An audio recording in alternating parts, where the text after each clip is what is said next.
বিপদ যখন আসে চারিদিক থেকেই আসে। আপু সবার কাছে ক্ষমা চেয়েছে, তারপরেও যেন তাকে নিয়ে ট্রোল করা মানুষের অভাব নেই। আমার খুব ভালোবাসার একজন মানুষ বেথি আপু, ভীষণ ভালো লাগে তাকে।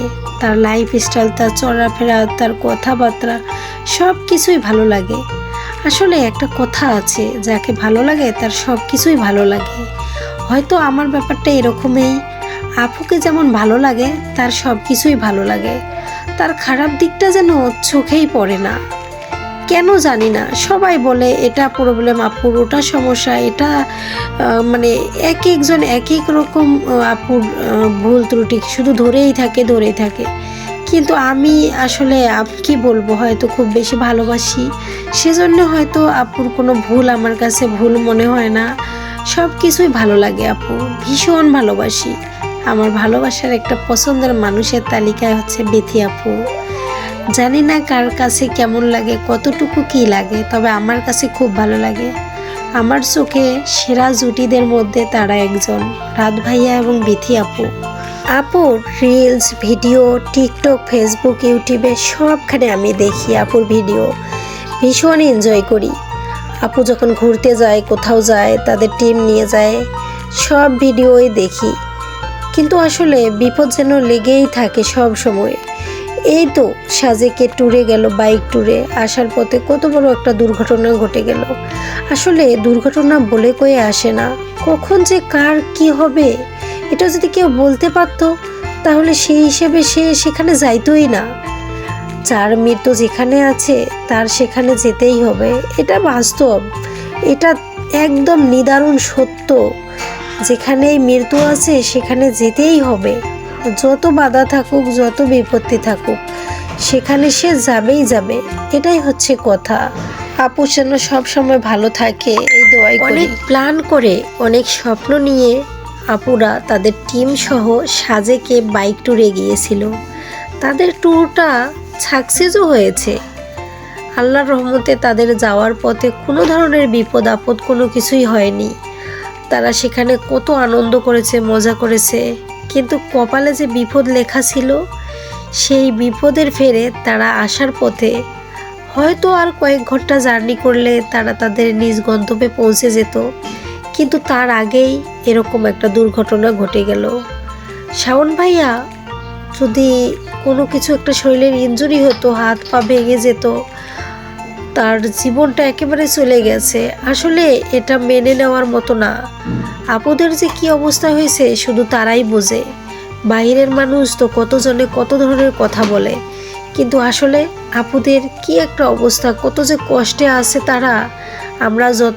আমরা সাধারণ মানুষেরা কত ধরনের মন্তব্য করতেছি, এটা কিন্তু একেবারেই ঠিক না। আপুদের কাছের একজন মানুষ চলে গেছে, তারা কতটা ভালোবাসতো তাকে। আমরা শুধু হিংসা করতেই শিখেছি, মানুষের মনটাকে বুঝতে শিখিনি। একবার তার জায়গায় নিজেকে দাঁড় করে দেখো, কতটা কষ্ট পাচ্ছে সে, তার পরিবারের লোকজন, আত্মীয় স্বজন। হয়তো এটাই তাদের কপালে লেখা ছিল, বিপদ বারবার চলে আসতেছে। এর নাম হায়াত, মহুত, রিজেক, দৌলত। কার ভাগ্যে কি লেখা আছে কেউ জানে না। কখন কার মৃত্যু হবে, কখন কে কোথায় তার রিজিক লেখা আছে একমাত্র মহান রব্বুল আলামিন জানে। এই জন্য আমাদের সব সময় সচেতন থাকতে হবে, সাবধান মতো চলতে হবে। হ্যাঁ, আপুদের বাইক ট্যুরে যাওয়াটা আসলেই ঠিক হয়নি। এত দূরে একটা লং জার্নি বাইকে করে গিয়েছে, আবার আসতেছিল। আসলে বাইক তো ওইভাবে গাড়িতে দেখা যাচ্ছে বসলে পাটা একটু মানে রিল্যাক্সে বসে থাকা যায়, কিন্তু বাইকে আসলে অনেকটা একটা চ্যালেঞ্জ নিয়ে বাইকটা চালাইতে হয়। হ্যাঁ, হয়তো এটাই ভুল ছিল আপুদের, এটাই প্রথম ছিল এবং এটাই লাস্ট হয়ে গেল। যাই হোক, সবাই দোয়া করবেন শাওন ভাইয়ের জন্য, তাকে যেন মহান আল্লাহ তাআলা জান্নাতুল ফিরদাউস দান করে।